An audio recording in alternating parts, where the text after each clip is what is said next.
Welcome in again to another episode of Odyssey's Fifth Avenue Faceoff. Hi, if you're watching on YouTube, you see me waving right now. My name's Chris Mack. I am the co-host of the Fan Morning Show on 93.7 The Fan in Pittsburgh. If you can't see me, then you hear me via one of those wonderful apps on your little magic box that you use to get your podcasts. And hopefully it's the Odyssey app, Audacy. Up in the upper right-hand corner there of your Odyssey app. It's real simple. You're just going to tap on follow. And when you tap on follow, you're going to be notified as soon as new episodes of Fifth Avenue Face-Off are available to you.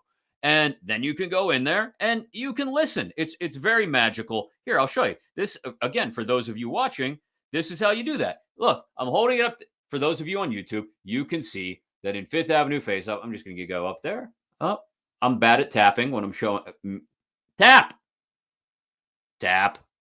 Tap. Tap. There we go. And it says, go to podcast page. And then you're going to tap on that. And then you're going to tap follow right up there in the upper right-hand corner. You can see on mine, I'm already following because, well, it would be weird if I didn't follow my own podcast. Dan Kingerski going to join us today. We're going to talk to him about a list of names. Who makes sense as the Pittsburgh Penguins' next general manager? And this GM front office search, what is the pace we should expect for this thing? Because it seems rather slow to this point. Welcome back in. It is Fifth Avenue Face-Off. I'm Chris Mack, lucky enough to be joined by our good friend from Pittsburgh Hockey Now, Dan Kingerski. Dan, thanks for making the time. I know you're busy, so I appreciate it today. What is the shh beneath my name about? Oh, well, first of all, for those that are just listening, this is why you need to go watch the podcast on YouTube. Go to 93.7 The Fan's YouTube channel. You'll see the latest episode of Fifth Avenue Face-Off there. But right below Dan's name, it says shh. It has nothing to do with Max Talbot, believe it or not. It has everything to do with the future of the Pittsburgh Penguins. And this is where I wanted to start our conversation today, Dan. Okay. It's curious to me that, look, I understand half the league is still involved in the playoffs as we discussed this morning. All 8 first-round series are still alive and kicking. Which means, there's not a lot of off-season machinations undergoing yet or off and running. But at least one team has already interviewed Emily Castonguay, a GM from the Vancouver Canucks, about a possible general manager's position. And that team happens to be over on the other side of the state, the Philadelphia Flyers. So they've started their GM search, but we still have yet to hear even the slightest rumbling, the slightest whisper from Fifth Avenue and PPG Paints Arena. So why is that you think that we have yet to hear anything from the Penguins on their front office search? I have to temper my language a little bit because I don't want to start throwing elbows or kind of cast it too negatively too soon. The Flyers are interviewing people because they have a front office structure and they're finding people to plug into those roles. The Penguins actually don't have any of that right now. Just based on their own words, David Beeston, what he had said a couple of weeks ago now is, we're going to let the process take us where it takes us. But they don't know if they're going to have a president of hockey operations. They don't have defined roles they're looking to plug people into. They're actually talking to people in order to talk to people, to find people. So they are, 2 steps behind square one. They're literally building a front office without the predisposition, maybe glass half full, but they're building a front office without the pre-existing knowledge of what the front office was doing. Wow. Wow has been my response. Yeah, that seems like, I don't want to say a backwards way to do it, but it seems like something that's going to be a much longer process, which would also indicate to me that we would possibly be hearing things already about, well, this is how the structure may. I mean, it's sealed up like a vault down there, it sounds like, and the only thing we have to go on is Dave Beeston is spending more time in Pittsburgh. Sounds like almost permanently in Pittsburgh now. Mike Sullivan is leading the transition team, for lack of a better way to put it, at least on the hockey side, which means he'll have ever-increasing power. And other than that, it's sort of wide open. Hey, we have no idea what this thing's going to look like. Should that encourage us about how Fenway may or may not be more involved in this going forward, or discourage us? Well, I'm going to correct you a little bit. Correct is the wrong word, but from what we're hearing, Mike Sullivan isn't necessarily leading the transition, but he's a part of it. So I don't want to give the impression that he is. Well, no, that's an important delineation, I think, because the way it was phrased, at least in the press release, the day that they fired Burke and Hextall, was Sullivan would be leading that transition, which would indicate to you that, not only would he be making, possibly setting up some very important hockey decisions over the next couple of months, but also perhaps a part of helping figure out who that next GM is, which would lean you in a certain direction. But that is an important delineation there. Yeah, but kind of the word around is he's only a part of it, and he is, I guess, on the hockey side, yes. But I don't want to give the impression that he is, picking up the phone and calling friends to interview for jobs. That could change. He could get that kind of Bill Parcells level of control, which, I guess if you like Mike Sullivan, that's a good thing. If you're one of the detractors, a bad thing. Right. That's where we stand now. And please, you were headed somewhere else with a question, though. Well, no, that was the question, is why haven't we seen more movement on this? And I think everything you've just said explains why it has been so quiet on the upper management front, because there isn't really anybody in place calling any kind of shots necessarily. And this is going to require a lot more time figuring out the direction of the franchise, much less who's going to take them in that direction, which brings me back around again to Fenway. And I guess, again, the question would be, are we encouraged that at least over the last couple of weeks, it feels like, since they pushed Burke and Hextall out and have said David Beeston will be in Pittsburgh more and almost permanently or semi-permanently in Pittsburgh overseeing things, should we be encouraged by that, or should we be discouraged in that perhaps this is going to drag out and leave them grasping at second hands and leftovers when it comes time to hiring upper management pieces? I think Fenway has been deeply involved in the Penguins organization over the last year or more, but their efforts have been spent on the development of the Hill District. And the around the arena. That's really where their primary focus has been. So is it good? Is it bad? I tend to take it as a bad thing, that they were running a business and assuming the hockey side would take care of itself, but nobody had their hand on the tiller. Nobody said to Ron Hextall, wait a second, you're getting a 31-year-old guy who nobody else wants, and you're taking $5 million on. Wait a second. Like there were no checks and balances to that. And it almost feels like, Chris, I'm going to maybe throw another log on your fire here. Right. It kind of feels like Fenway looked at the job Hextall and Burke were doing and the public outcry against that job, and made the decision based almost on, well, if everybody says they're doing a bad job, we need to start over again. So it doesn't feel like Fenway has a firm hand on this situation. And when an owner has too firm of hand, it's a bad thing. And when they're almost too lax or unknowing, that's a bad thing too. Well, yeah. And again, it brings me back around to, they're going to have to compete. Like that's clear. They're not the only team looking to hire upper management pieces. And it sounds like, again, according to Elliot Friedman on his 32 Thoughts podcast on Sunday night, Monday morning, that Emily Castonguay, for example, has been lured into staying put in Vancouver. She was one of those names that was at the top of the list and had already interviewed. Well, and had already interviewed in Philly. So if that's one person already off the list, well, then undoubtedly other names will come off the list, whether because they get hired somewhere else or because they decide to stay put where they are, or perhaps get promoted where they are. It strikes me that already the one place where you can't, where you're competing is against the cross-state rivals. And so, look, the Pens have had the Flyers number now for the better part of 20 years, other than one playoff series a little over a decade ago. Is there any concern that the Flyers could get a jump on the Penguins? And Sure. because that's a team that, as you pointed out earlier, already has some upper management and executive pieces in place. All they're looking to do is fill the GM silo. The Penguins and Fenway, looking to fill out multiple positions, could get caught behind and even get lapped by the Flyers here in this instance. I think that's a real concern. By the way, could you just imagine Yinzer's pronouncing Emily Castonguay? Castonguay. Yeah, I know her. I was kind of hoping, just for that pure fact alone, I wanted to hear talk.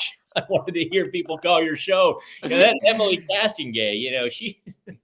Anyway, you got to put on some French when you say her name properly, Castonguay. Yeah, you do a little bit. I was kind of surprised. Maybe I think she's going to be the first female GM in the NHL. She was P.O. Joseph's agent. He spoke glowingly of her, and I've heard good things out of Vancouver. There was a little personnel bobble that's being sorted out by some other folks, but I've heard really good things about her.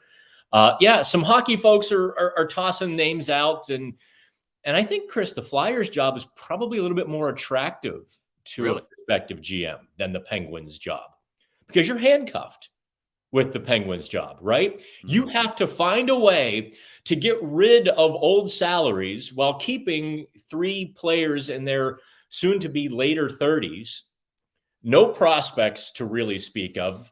You're starting from square one in that, and it's going to be a win-now, high-pressure situation, almost an untenable kind of deal, where the Flyers have already used the word rebuilding, and they've got some pieces in place. Whether or not they're high-end pieces or not, we'll find out, but they've got at least a little bit of a younger team on the way.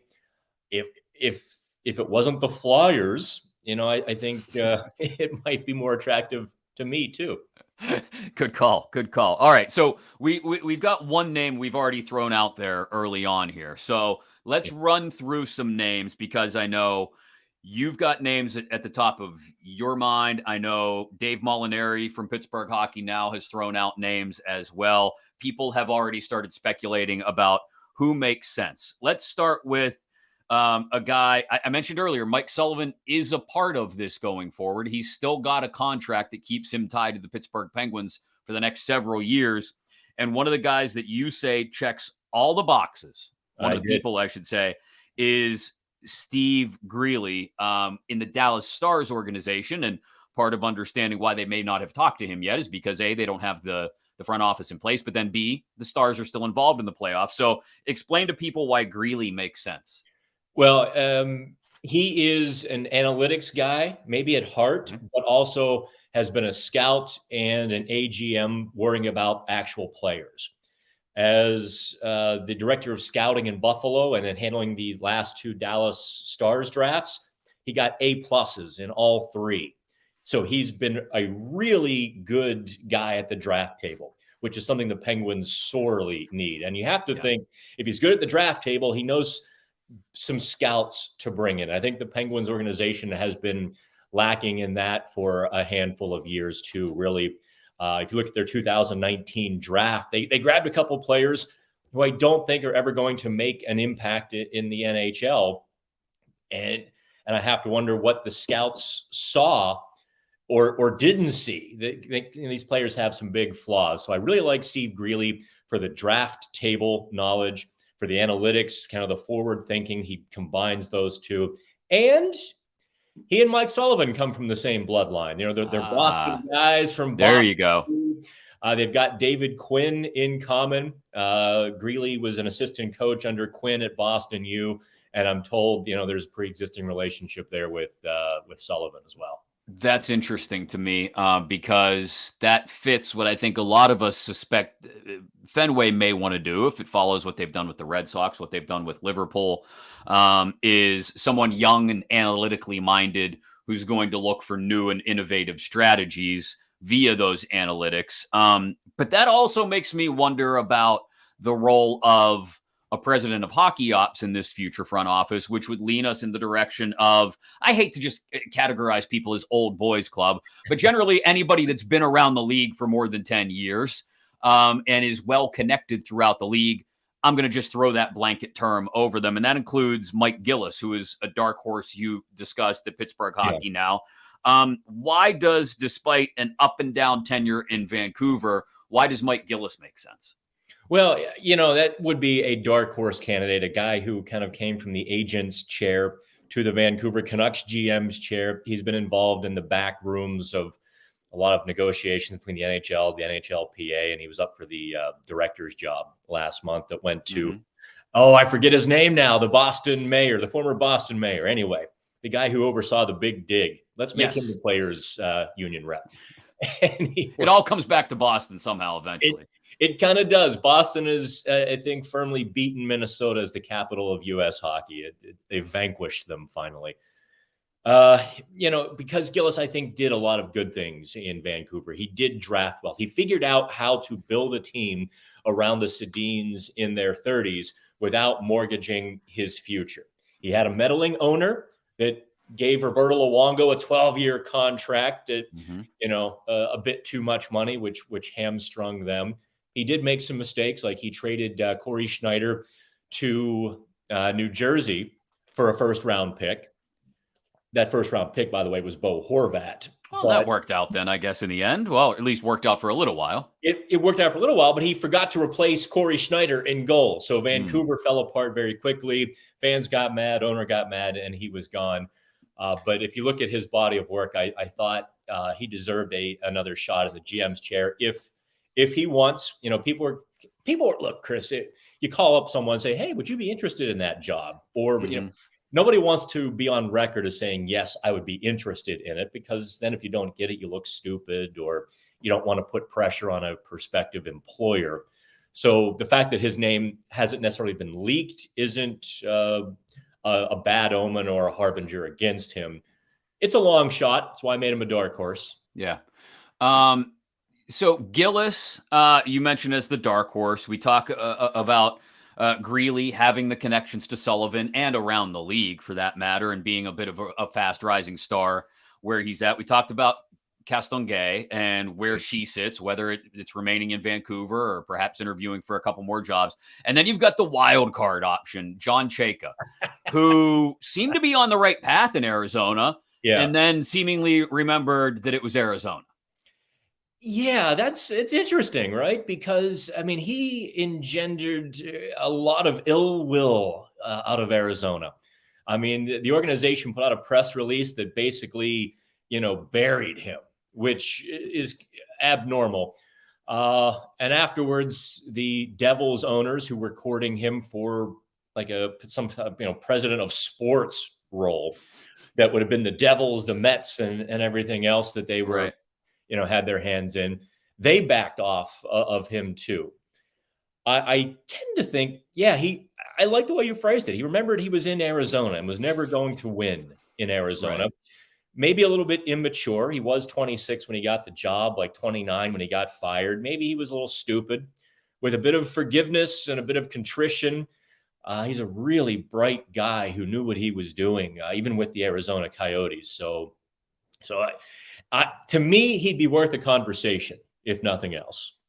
All right, that's your list of 4 that we mentioned. Dave Molinari, no surprise, a little more down the middle of the road in his path, as Dave will be more often than not, and starts with a very obvious name, Jason Botterill.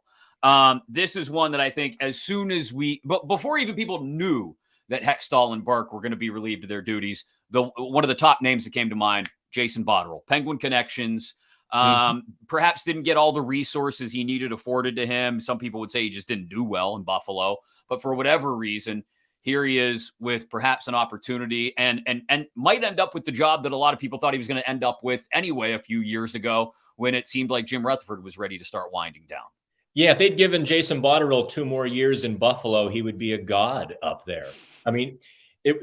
That was his Tage Thompson trade that is blooming quite nicely for them.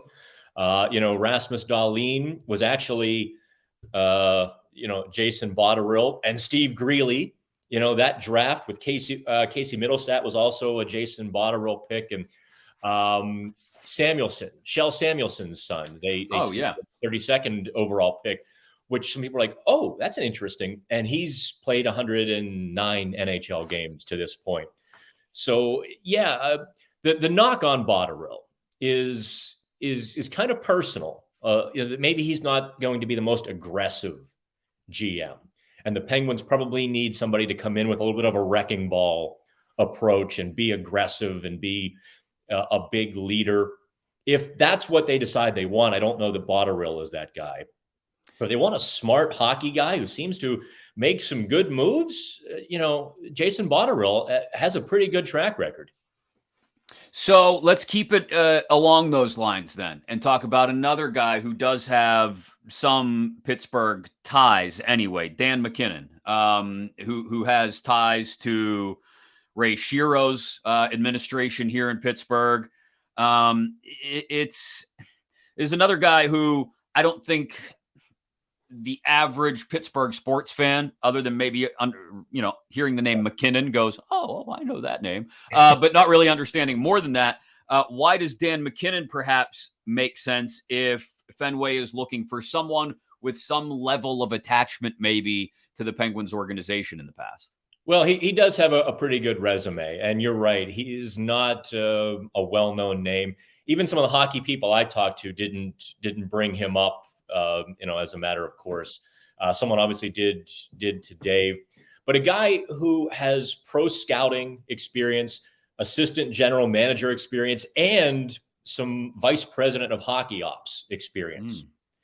When you put that resume in front of Fenway, that should give them pause. Like, oh, this guy knows all of these roles. Because I guess I'm going to tie this into Fenway, Chris. Yeah, because they are kind of coming into this such neophytes, just wide-eyed noobs who don't have a big hockey Rolodex. And a guy like that who has the big Rolodex and has the different experiences, I think would be attractive to them. Well, let's keep going in that vein then, because before we circle all the way back around to the young up-and-comers who we kind of started this conversation with, let's keep it along the lines of well-connected, very experienced nominees in Lawrence Gilman, who's a senior VP of the Marlies in Toronto, and Joe Will, who's been with the Sharks since the first George Bush administration. I mean, guys who have been in the league for a long time. And if you're looking for someone with a strong network throughout the league, which, like you said, Fenway does not have, these guys may make sense not just as GM candidates, but as president of hockey ops candidates in Will in San Jose and Gilman in Toronto. Yeah, over the last couple or a few weeks, I probably would remove both of those names, actually. Just getting a sense, digging deeper into both of them. They're very good at what they currently do, but maybe not what the Penguins are going to be doing, forward thinking or some of the rebuilding a front office. I don't know that those guys are going to be strong candidates. Having said that, Lord knows what happens in an interview, right? I mean, guy sits down and has the interview of his life or just connects with whomever the Penguins decide are doing the interviews. And suddenly, those guys do have the experience to be, a steady, solid GM. Again, I don't think the Penguins need a steady, solid guy. I think they need someone to wield the scalpel with a little bit of malice.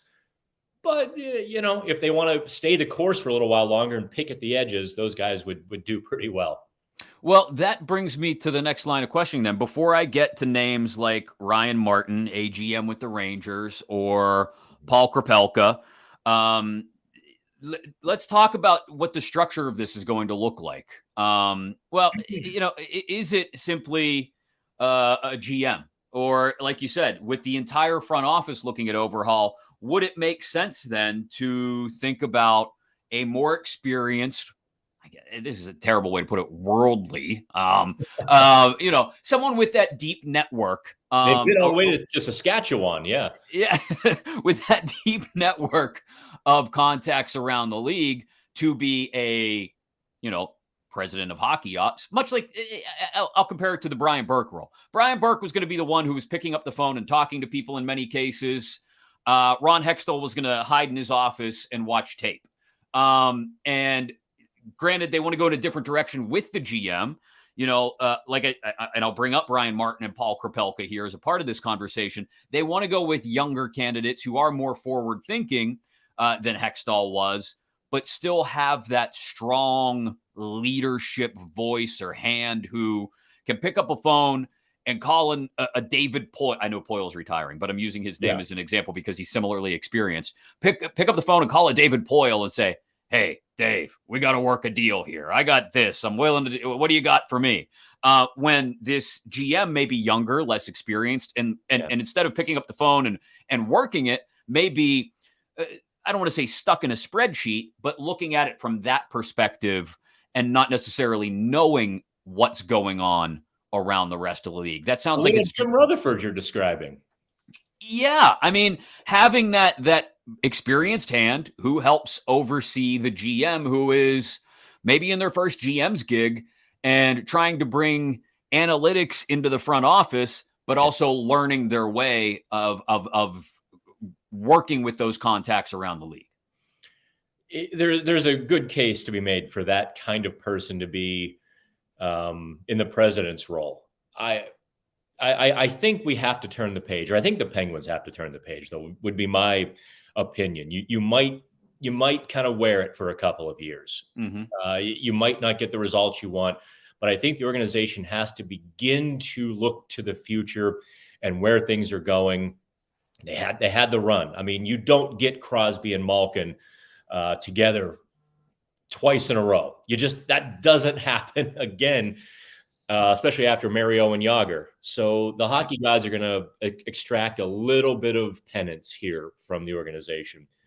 So I look ahead. Do you want one of those older guys who picks up the phone and calls his buddies, like Rutherford kept calling Bob Murray in Anaheim? Those guys just, oh yeah, hang on. Yeah. They swap, players back and forth. That's nice. Having somebody in the front office who can help you with that would be good. But I'm really going to lean heavy to some different thinking. And if it's a spreadsheet, I mean, I'm not really an analytics guy. They have their place.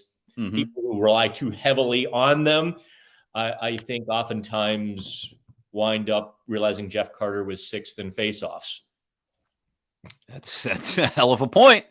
It kind of brings us all the way back around too to somebody who can look at it from both angles, like a Botterill, who can pick up the phone and call Billy Guerin and say, hey, you got that. I got this. You need this. I got that. Let's swing a deal. And then the two former AGMs in Pittsburgh are working out a deal together, Yeah, Billy Guerin would be he would have been the perfect. You almost say that wistfully, right? Certainly. Guerin.